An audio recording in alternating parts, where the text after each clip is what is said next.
Hello everyone, I am doing my informative speech today. This right here is my audience.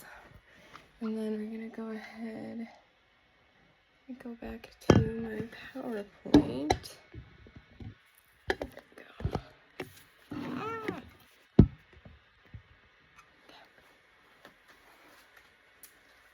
Alright guys, so what do Carrie Fisher and Mariah Carey and Kanye West all have in common?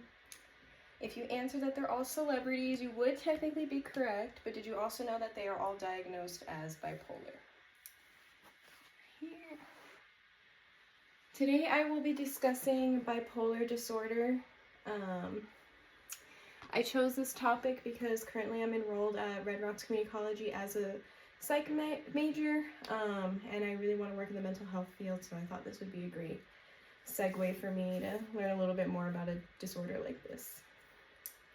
Today I will educate you on what bipolar disorder is, its symptoms, and the approved treatments.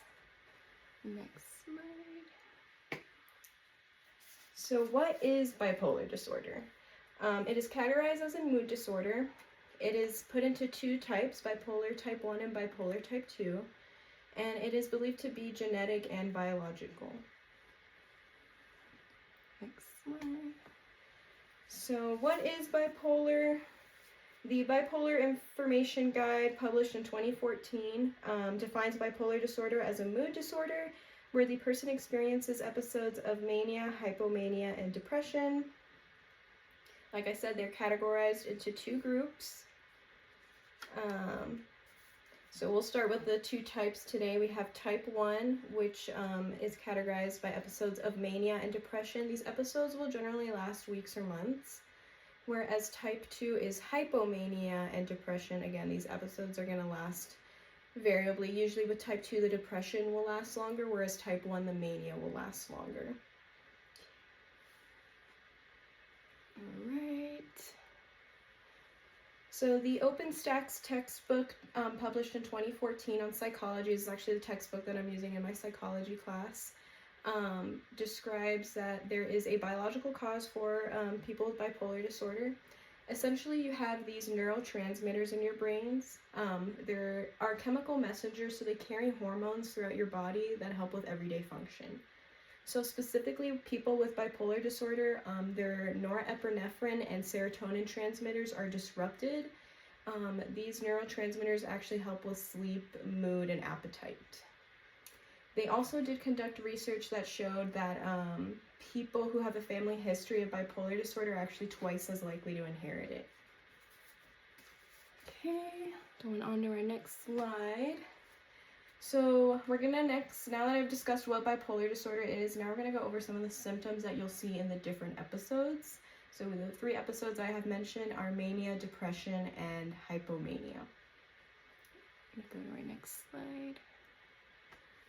So for mania, we have feelings of grandeur, increased talking, increased activity, poor sleep, poor judgment, racing thoughts, and psychosis.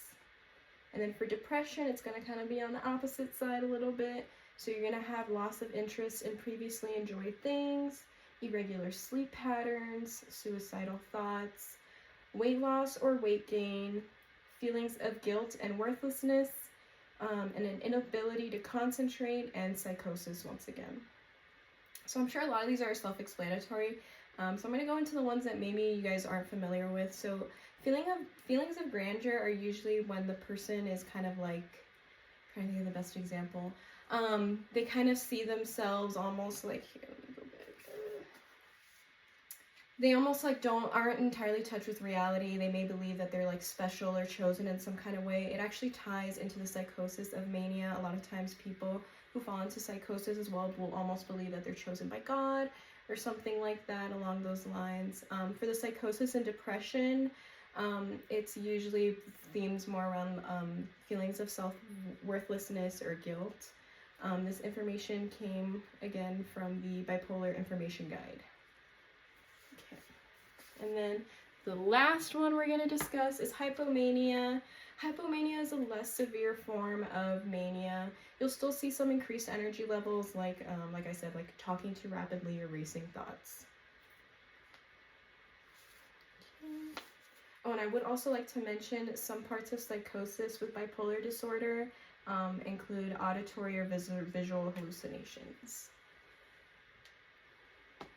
So now that we kind of brushed over what bipolar disorder is and some of the symptoms that you'll see in the variable episodes, we're going to go into approved treatments.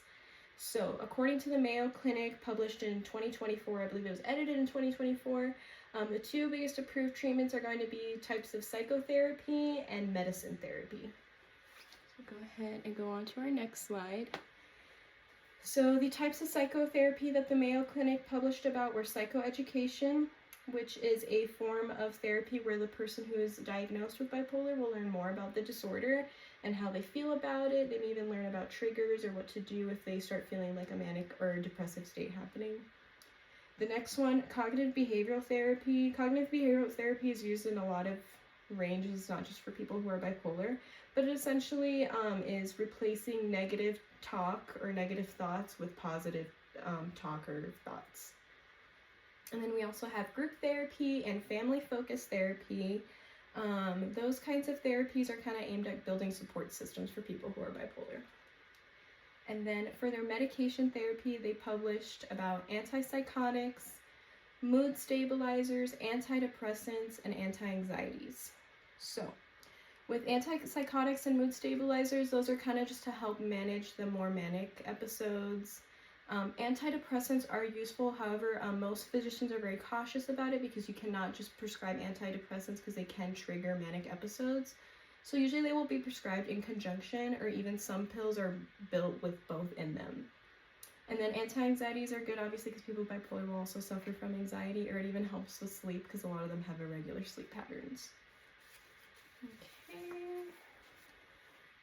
And then, in conclusion, I have discussed what is bipolar and its causes, the symptoms surrounding mania, hypomania, and depression, the treatments that are approved for bipolar, such as medicine and therapy. I think it's really important that there is treatment and hope if you or someone you love is suffering. I did put up the crisis hotline up here. I'll put it down below for anyone else who needs it. But just remember that there's always hope and there is treatment. All right, and thank you for listening to my speech. I'll go ahead and show you my audience. So we got everybody here.